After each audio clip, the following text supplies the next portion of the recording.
día de hoy queremos hablar acerca de algo que he titulado yo como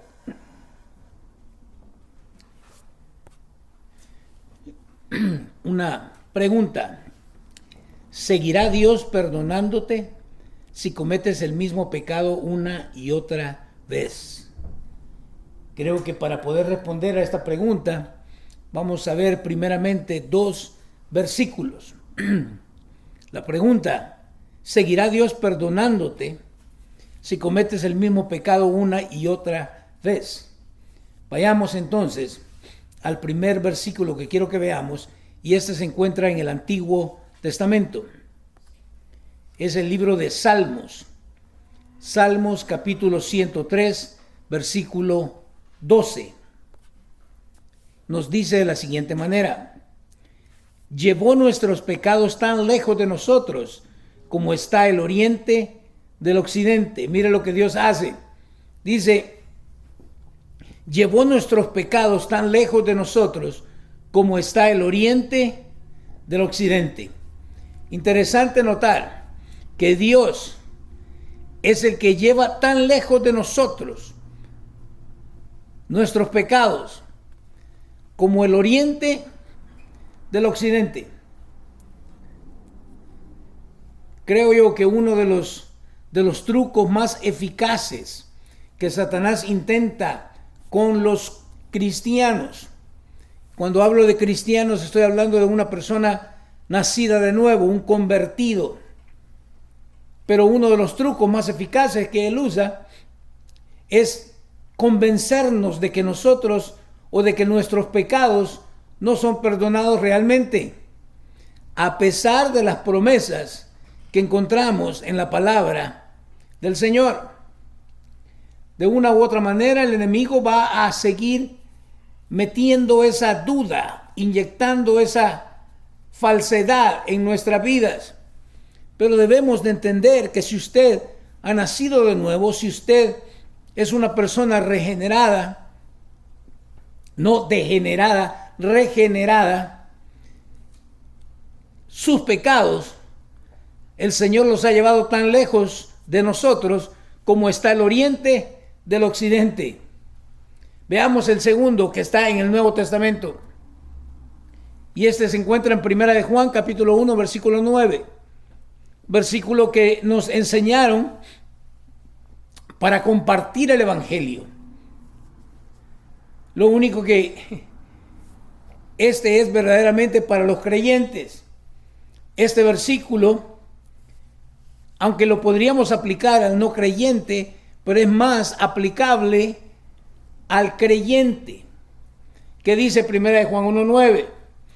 Pero si confesamos nuestros pecados a Dios, Él es fiel y justo para perdonarnos nuestros pecados y limpiarnos de toda maldad. Me encanta por esta razón, porque nos dice entonces de que Dios,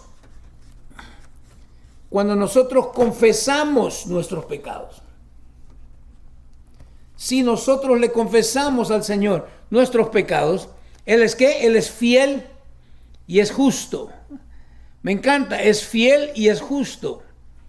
Fiel porque Él siempre va a ser fiel a su palabra. Lo que ya Él estableció en su palabra, no lo va a contradecir, no lo va a negar. Y es justo porque Cristo pagó por nuestros pecados en la cruz del Calvario. Entonces, es justicia. Dice, Él es fiel y justo para perdonarnos nuestros pecados y limpiarnos de toda maldad. No solamente nos limpia, sino que nos ha perdonado nuestros pecados. Me encanta. Veamos entonces ahora, de acuerdo a la teología de Pedro, en el libro de Mateo, capítulo 18, versículos 21 y 22, encontramos estos dos versículos. Mateo 18, 21 y 22. Nos dice: luego Pedro se le acercó y preguntó: Señor, ¿cuántas veces debo perdonar a alguien que peca contra mí? ¿7 veces? Usted recuerda, ellos habían pensado que tal vez había que perdonar a la persona, pero a lo mucho unas 3 veces. Ahora, Pedro se cree muy, muy dadivoso, muy por encima de lo que la gente en general pensaba, y él dice hasta 7 veces. ¡Wow! ¿Cuántas veces debo perdonar a alguien que peca contra mí? 7 veces. Y el Señor le dice en el versículo 22, no 7 veces, respondió Jesús, sino que 70 veces 7. Escuche, si el Señor espera que nosotros perdonemos a cualquier persona que peca contra nosotros, no solamente 7 veces, sino que 70 veces 7. Y la idea no es de que tampoco vayamos a tener un libro de notas, ¿verdad? Vamos a ir anotando hasta que lleguemos a las 70 veces 7. No, porque de igual forma, de acuerdo a la teología de Pedro, ¿qué pasaría entonces la 8ª vez que alguien peca contra ti? ¿Se acabó el perdón? ¿Se terminó la gracia de Dios? Interesante. No 7 veces, respondió Jesús, sino que 70 veces 7. Me encanta. A veces creo que no hemos entendido esta situación de la gracia de Dios. Quiero que vaya conmigo, porque quiero que entendamos también, que podamos nosotros comprender algo, y es lo siguiente. Debemos de observar que no es bíblico para una persona que ha nacido de nuevo. Escucha lo que le digo. No es bíblico para una persona que ha nacido de nuevo pecar habitualmente y continuamente como un estilo de vida y todavía ser un creyente. No va de acuerdo a la Escritura. No quiere decir, o no quiero decir con esto, que los que hemos nacido de nuevo ya no pecamos. ¿Cuántos ya se dieron cuenta de que la regamos y tal vez a diario? Pero no podemos hacer de esto un hábito, porque entonces negamos lo que Cristo ha hecho por nosotros. Ideas que a veces pensamos, ¿verdad? De que creemos nosotros que somos nosotros los que hemos nacido de nuevo. Y yo quiero recordarle que ese nuevo nacimiento nos lo dio Dios. No hay absolutamente nada que usted y yo podamos hacer para nacer de nuevo.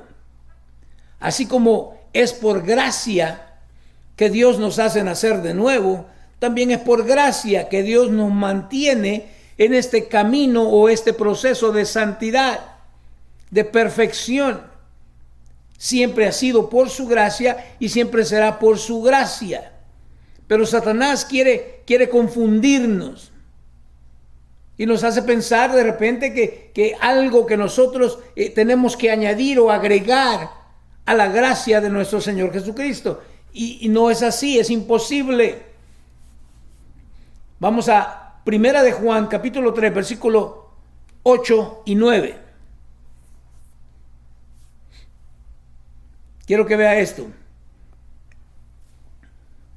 Sin embargo, cuando alguien sigue pecando, demuestra que pertenece al diablo, el cual peca desde el principio. Pero el Hijo de Dios vino para destruir las obras del diablo. Quiero que vaya entendiendo. Sin embargo, cuando alguien sigue pecando, el vivir pecando, el vivir una vida de pecado, demuestra simple y sencillamente que esa persona pertenece al diablo. De nuevo, no se enoje con el mensajero. Esto es lo que la palabra de Dios enseña.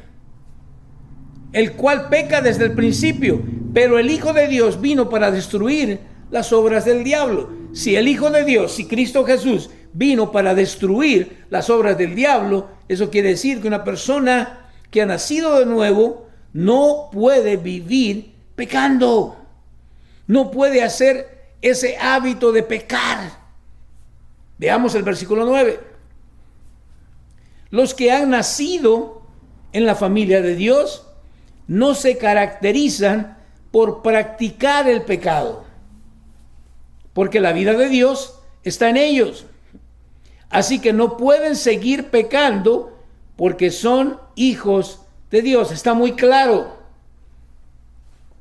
¿Por qué es que no podemos seguir pecando? Porque el Espíritu Santo mora en nosotros. La vida de Dios está morando dentro de nosotros. Y de nuevo, no es porque nosotros lo hayamos buscado, porque nosotros lo merezcamos. Es una vez más la pura gracia de Dios. Ahora, ¿cuántos ya se den cuenta que como cristianos tropezamos? Como cristianos la regamos, pero no vivimos una vida de pecado continuo, sin arrepentimiento. Le dije, 1 Juan 1:9, que si confesamos nuestros pecados, abogado tenemos para con el Padre. Porque aunque hemos nacido de nuevo, todavía seguimos viviendo en este cuerpo que está contaminado, que está hecho un desastre en cuanto al pecado. Así que no pueden seguir pecando. ¿Quiénes son los que no pueden seguir pecando? Los que han nacido en la familia de Dios.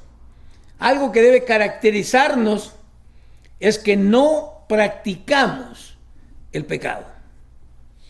De nuevo, no lo digo yo, lo dice la Escritura. ¿Ok? Sigamos.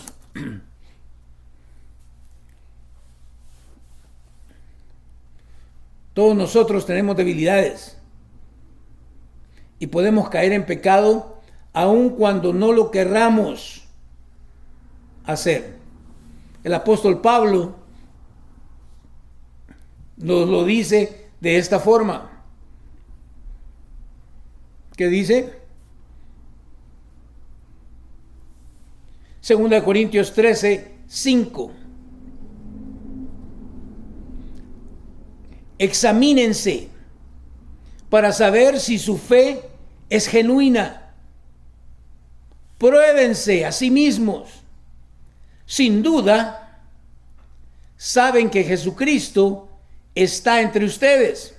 De no ser así, ustedes han reprobado el examen de la fe genuina. Mire qué tremendo, me encanta porque hay una fe que es genuina y hay una fe que es falsa. La cuestión es, ¿cuál es la fe que yo tengo?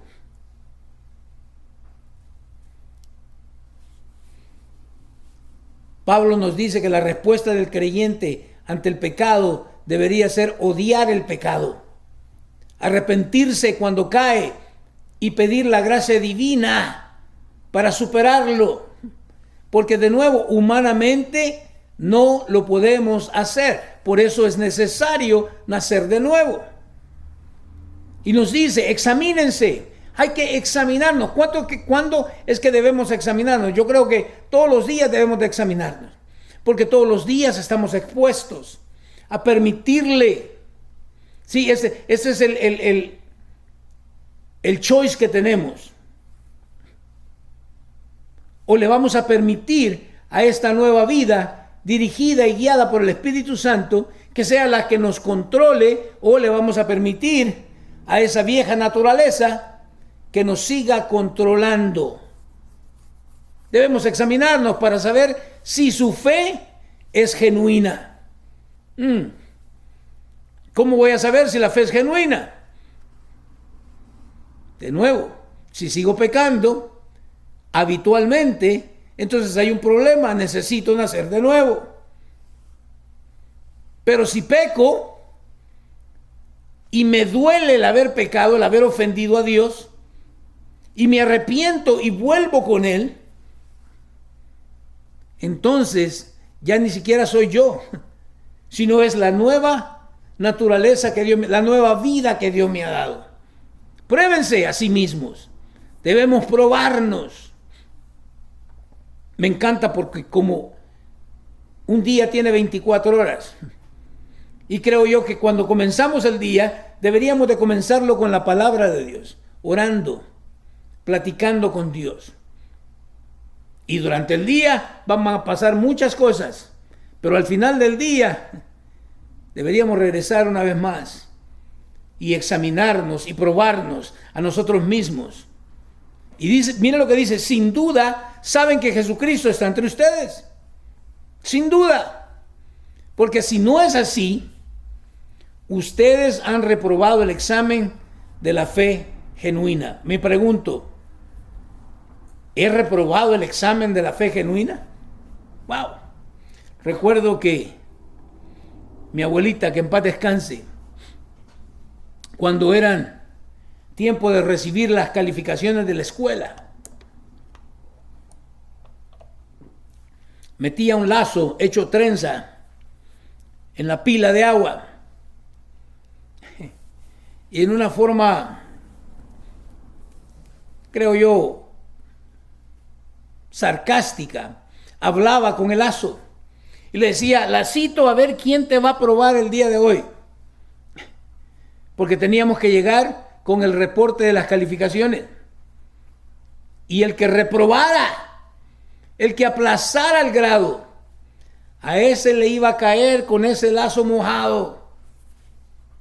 Y la Escritura nos dice a nosotros de que si nosotros no creemos el mensaje del Evangelio de Cristo Jesús, ya hemos sido condenados, porque Cristo no va a regresar otra vez para morir. No hay otra forma de cómo ser salvos si no es depositando nuestra fe en la obra redentora de Cristo Jesús en la cruz del Calvario.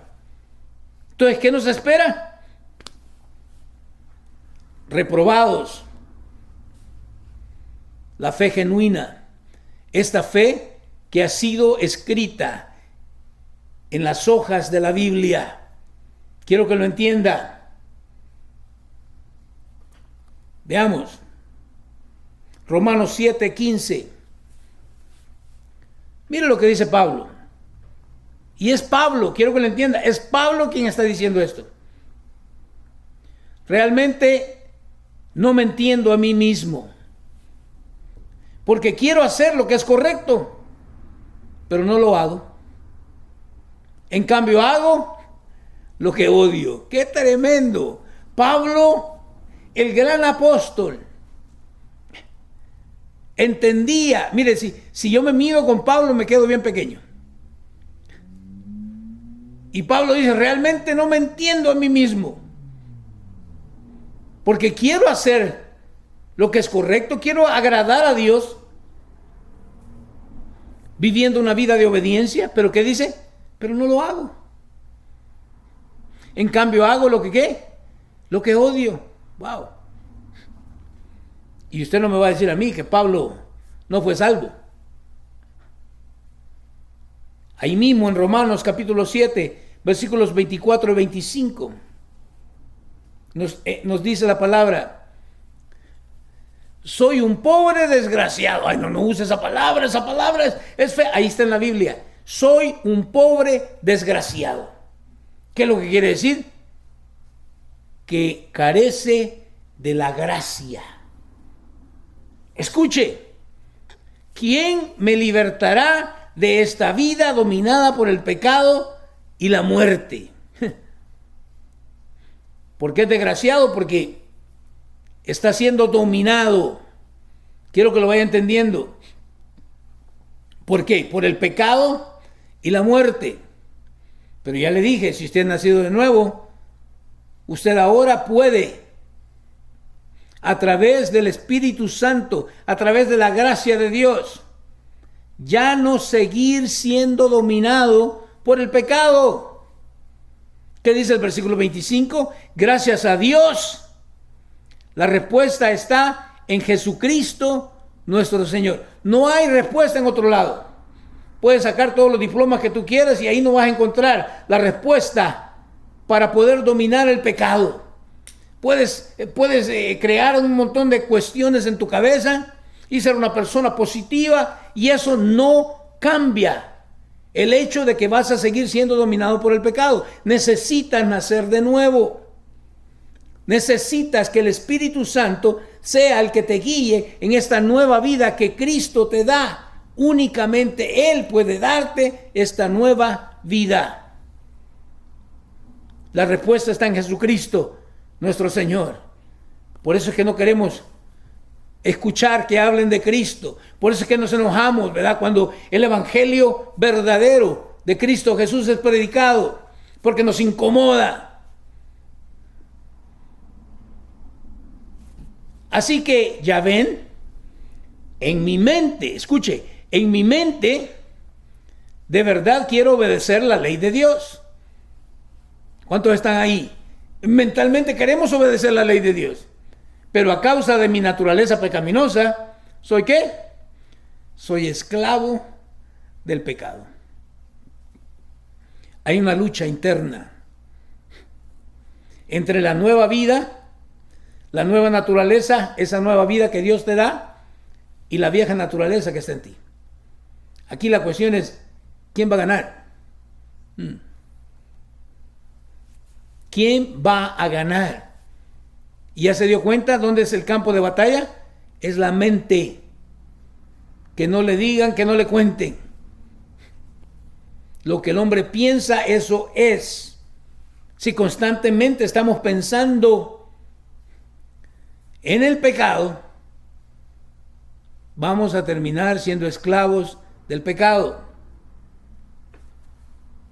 Lo contrario, si constantemente pienso en el Señor, en lo que la Escritura dice, si empiezo a saturar mi mente con la palabra de Dios, voy a terminar siendo esclavo, porque no me escapo de eso, esclavo, pero no del pecado, sino de Cristo Jesús. ¡Qué excelente! Pero tenemos, por eso dice, transformaos pues mediante la renovación ¿de qué? De su mente. Tengo que dirigir mi mente. No es cuestión de que Satanás controla mi mente, no. Soy yo quien controla los pensamientos de mi mente. Por eso debo seguirlo o dirigirlo. Sí, el hacer un hábito no es fácil. Pero si empiezo a crear estos hábitos de permitirle a esta nueva vida, de permitirle al Espíritu Santo, no creer lo que Satanás me dice. Satanás es muy bueno para recordarte todo lo malo que has hecho. Mire qué tremendo. Satanás es buenísimo para eso. Y hay gente que también es como que se unen a él, ¿verdad? Y solamente recordando lo malo y lo malo y lo malo y lo malo y lo malo. Pero el Espíritu Santo de Dios te dice, no. Así como el oriente está retirado del occidente, así es como Dios ha alejado tus pecados. Entonces, ¿a quién le voy a creer? ¿A la gente? ¿Al diablo? ¿O voy a creer lo que Dios me dice? Pero para poderle creer lo que Dios me dice, debo conocer la Escritura. Debo llevar una vida devocional con Él. Debo comprender que por encima del diablo, por encima de la gente y la negatividad de la gente, está Dios. En el libro de Efesios, capítulo 1, versículos 4 al 6.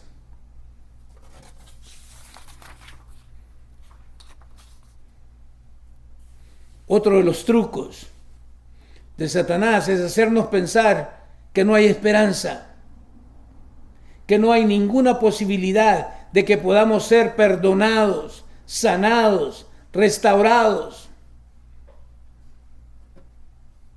Él va a intentar por todo lo que él pueda de hacernos sentir consumidos y atrapados por la culpa, para que tú no te sientas digno. Mira qué tremendo. Del perdón de Dios. Pero, dignos. ¿Acaso no éramos pecadores cuando Él nos rescató y nos perdonó? y nos limpió. ¿Desde cuándo? ¿Desde cuándo alguno de nosotros ha sido digno de la gracia de Dios? Nunca. La gracia es un don inmerecido. No lo merecemos, pero Él nos lo da de todas maneras. Dios nos amó, nos perdonó, nos escogió para estar en Cristo antes de la fundación del mundo. Efesios 1, 4 al 6, leámoslo. Incluso antes de haber hecho el mundo, Dios nos amó y nos eligió en Cristo para que seamos santos e intachables a sus ojos. Mire qué excelente. Incluso antes de haber hecho el mundo, Dios nos amó y nos eligió. Ahora, yo entiendo esta teología de la elección. A veces crea un poco de confusión. Pero aquí lo dice, Dios nos amó y nos eligió en Cristo, es en Cristo. ¿Para qué? ¿Para que sigamos pecando? No.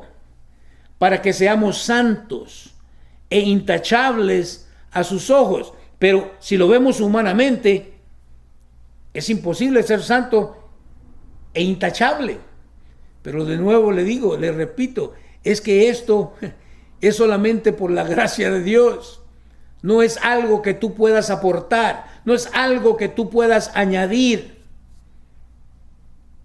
Cuando Dios te hace nacer de nuevo, ahí mismo te está dando al Espíritu Santo para que Él ahora te dirija, te guíe. ¿A qué? A que busques la santidad, a que busques vivir esa vida intachable ante sus ojos. Versículo 5. Dios decidió de antemano adoptarnos como miembros de su familia al acercarnos a sí mismo por medio de Jesucristo. Otra vez, no hay nada. A veces, ¿verdad? Cuando compartimos nuestro testimonio decimos, cuando yo vine a Cristo, no es cierto, fue Él quien te trajo. Siempre ha sido Él y siempre va a seguir siendo Él. Por medio de Jesucristo, Dios nos acercó a sí mismo. ¿Eso es qué? Eso es precisamente lo que Él quería hacer y le dio gran gusto hacerlo. Cuando lo hizo, cuando Cristo murió en la cruz del Calvario. Versículo 6. De manera que alabamos a Dios por la abundante gracia. Me encanta. Alabamos a Dios por la abundante gracia que derramó sobre nosotros, los que pertenecemos a su Hijo amado. Aquí está la clave.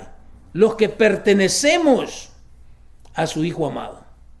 ¿Y cómo sé yo si pertenezco a Él? Bueno, de nuevo, si sigo pecando habitualmente, si esa es mi forma, mi estilo de vivir, debo examinarme a ver si estoy en la fe verdadera o estoy viviendo una fe ficticia, errada. Efesios 1:12 nos dice lo siguiente: el propósito de Dios fue que nosotros los judíos, que fuimos los primeros en confiar en Cristo, diéramos gloria y alabanza a Dios. Mire qué excelente. ¿Cuál es el propósito de Dios? Que le demos gloria y alabanza a Dios. ¿Cómo le voy a dar gloria y alabanza a Dios si yo creo que es por mis habilidades, por mi inteligencia? No, ahí estoy yo recibiendo toda gloria y alabanza, no Él. Pero cuando entiendo que todo lo que yo vivo ahora como nueva criatura es por su gracia, y que si voy a buscar una santidad es por su gracia, si voy a poder ser regenerado es por su gracia, no hay absolutamente nada que yo pueda aportar a la gracia de Dios. Efesios 2:8. Dios los salvó por su gracia. Dios los salvó por su gracia. ¿Cuándo? Cuando creyeron. Ustedes no tienen ningún mérito. ¡Qué excelente!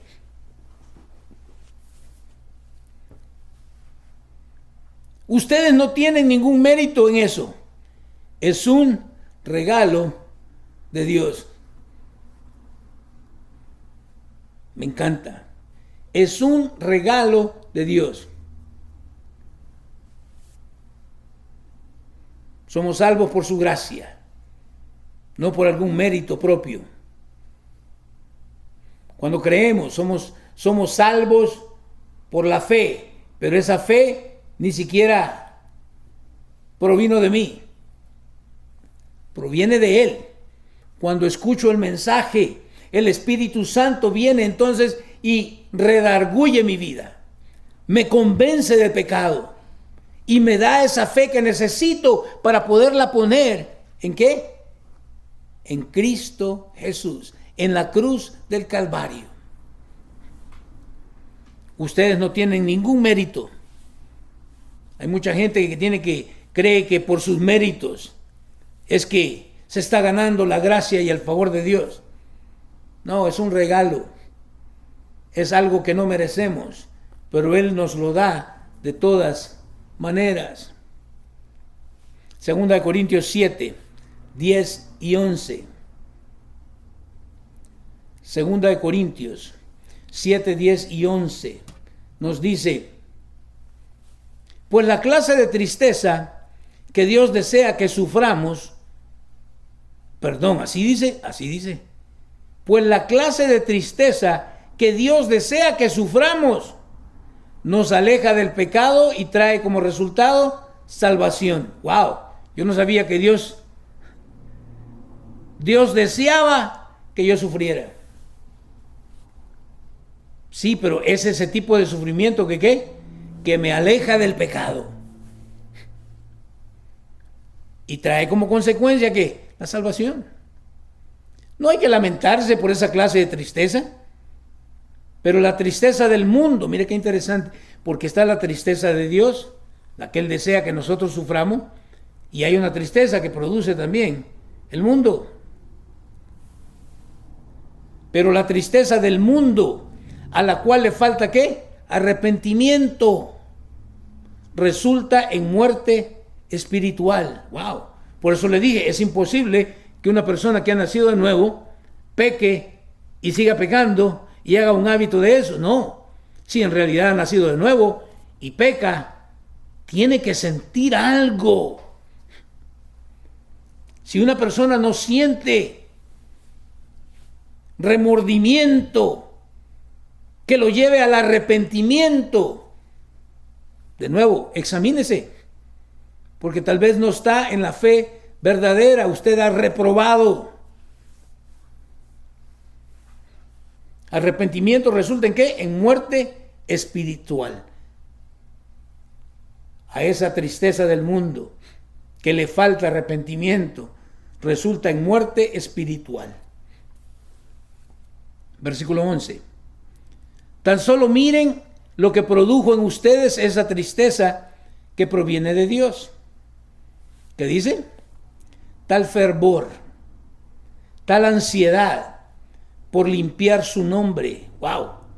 Escuche, cuando venimos al Señor, porque Él nos atrae hacia Él, y nos damos cuenta que somos pecadores y que no hay nada para arreglar esa situación, y nos dejamos guiar por el Espíritu Santo y ponemos nuestra fe en ese Cristo crucificado y resucitado al tercer día, nos hace nacer de nuevo. ¿Y qué dice? Produce un fervor, un deseo ahora de buscarle, un deseo de ahora de agradarle que antes no estaba ahí. Tal ansiedad por limpiar su nombre. Escuche, ansiedad por limpiar su nombre, por corregir lo que está errado, por corregir el pecado. Tal indignación, o sea, que nos lleva a odiar el pecado. tal preocupación, tal deseo de verme, tal celo y tal disposición para castigar lo malo. ¿Se da cuenta? Ustedes demostraron haber hecho todo lo necesario. ¿Para qué? Para corregir la situación. Estamos haciendo todo lo necesario para corregir la situación que nos está llevando a ese pecado habitual. Interesante. Romanos 8, 1 y 2.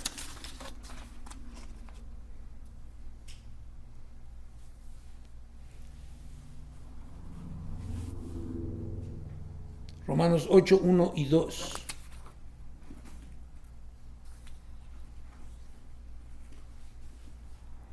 Nos dice, por lo tanto,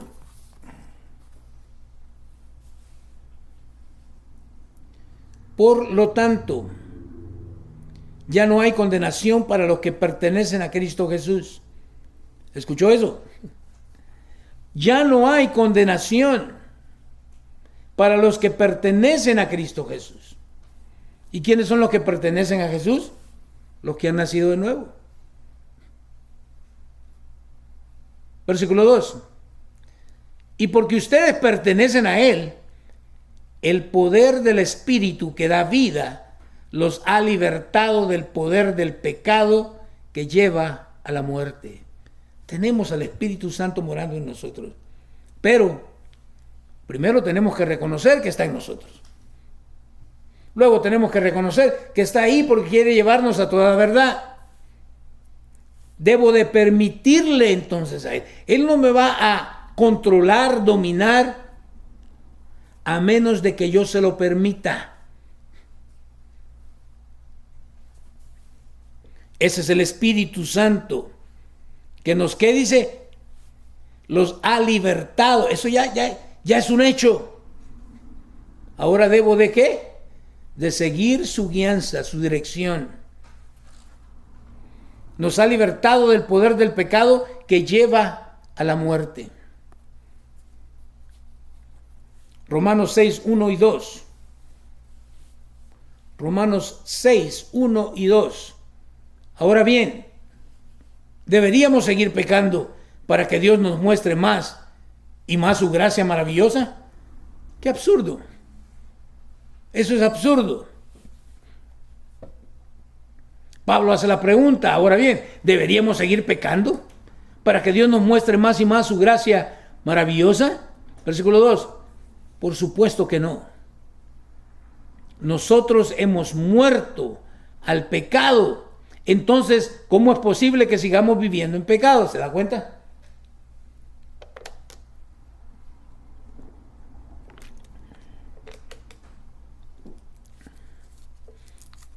Déjeme tomar un poquito de aliento en forma de dulce palatosa.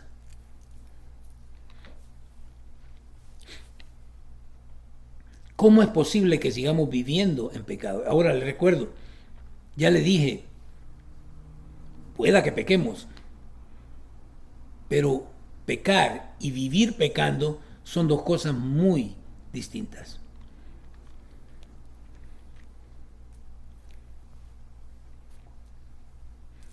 Lo dejo con Juan 1:16.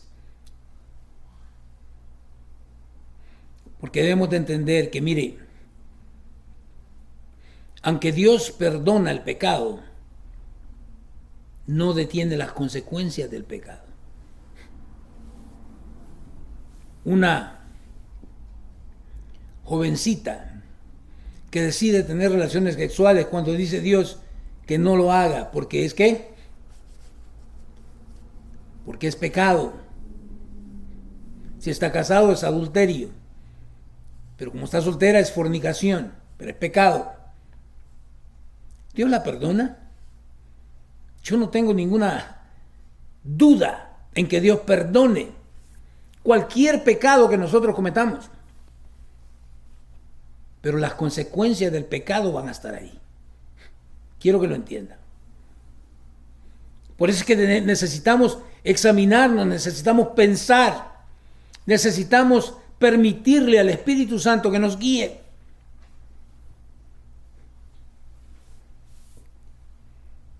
Juan 1:16. Dios, de su abundancia, todos hemos recibido una bendición inmerecida tras otra. Escuche. De su abundancia, todos hemos recibido una bendición. La gracia de Dios, que es inmerecida, que dice tras otra. Por eso le dije, primera de Juan, es para nosotros los creyentes. Porque tenemos que aprender a no seguirle permitiendo al pecado que se ensanche en nosotros, sino debemos permitirle al Espíritu Santo que haga la obra. ¿Cuál es la obra? Él fue enviado ¿para qué? Para convencernos de pecado y para llevarnos a la verdad. Y la verdad es de que tenemos al Espíritu Santo morando en nosotros, el cual quiere llevarnos a buscar esa vida de santidad. Recibimos gracia cuando pecamos, si es que nos arrepentimos y confesamos nuestro pecado a Dios. Ahora pregunto, ¿por qué vivir una vida pecaminosa cuando Cristo ofrece hacernos espiritualmente sanos y rectos ante sus ojos? Solamente permítale. Deje de creerle al diablo, deje de creerle a la gente y crea a lo que Dios dice en su santa palabra. Ahí donde está, cierra sus ojos, inclina su rostro y oremos al Señor.